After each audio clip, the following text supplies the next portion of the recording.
Well, this should be fun. I'm going to pick up this hive, put it in the back of my car. And I think it's pretty light. I think I got this taped up pretty good. Yeah, let's see what happens. Just make sure there's no place for the bees to get out. And I don't think there is, so here we go. And there we go. Small hive in the back of my car. It wasn't too heavy because it's basically empty. Not much honey in it. And I don't know how many bees are in it, to be honest. This winter wasn't good for my bees, despite having wrapped them with the silver bubble wrap, which is all the rage these days. Didn't help my bees one bit. I just feel that, well, it seems that water and moisture just built up inside my hives, and my bees got wet, the hives got moldy, and they just didn't build up like they normally do. So, I don't know, there's a variety of factors that could contribute to that, but yeah, we'll see. I don't know. I may do the wrap next year, I may not. I don't think the wrap is necessary. I know the wrap isn't necessary in some locations.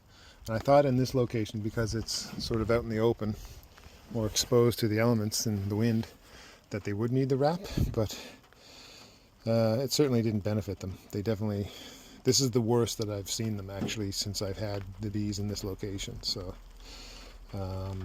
yeah, but could be a lot of things that contributed to that.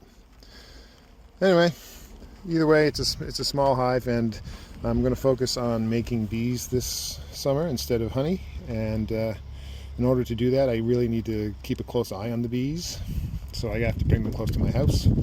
So this is the last hive from this location, and I'll probably bring them back eventually. But right now, I need to just see if I can build up my stocks on my own. I just don't feel like there's enough reliable sources for queens and bees in Newfoundland yet.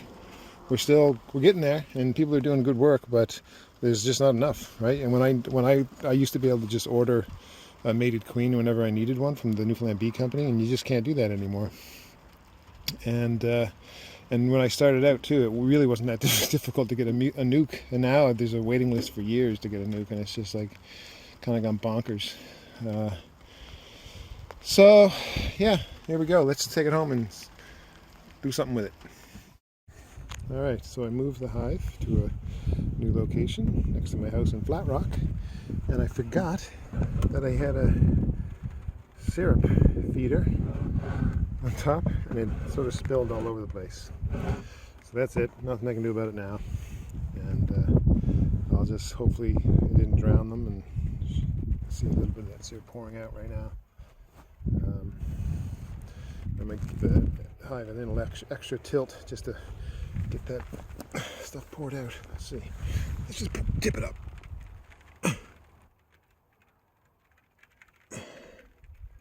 Let's see. Yeah. Anyway, it's not the end of the world. They should be alright, I hope. And this hive has one of these light tops that I bought. I think I bought that one locally, and it's really light, not heavy. There's no weight to it, so I gotta weigh it down. Yeah, there we go. So this is my Nosema hive, and it's coming along. It's not strong, but it's coming along. And this is the one that was right next to it in the other location. Both of these colonies really didn't do well this winter.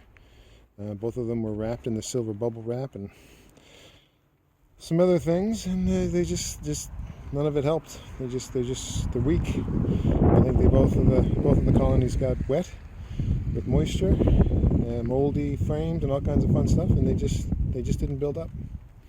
So hopefully I can get them back in shape. I won't get any honey out of them, but I'll probably end up just combining the two actually. Anyway, beekeeping. So here we are, it's the next morning, and it's cold and damp as usual. Just absolutely miserable weather. And these bees aren't flying per se, but they're coming out, so they are flying. But they're every one of them is doing the old loop-de-loop orientation flight around the hive. Some of them are getting caught in the cold and dying in the grass, but they walk out that front door and they go, hey, this isn't where we live, and boom, automatically start to orient themselves to the hive, to all the landmarks. Bees have got it figured out, man. They know what they're doing. And this is a snail.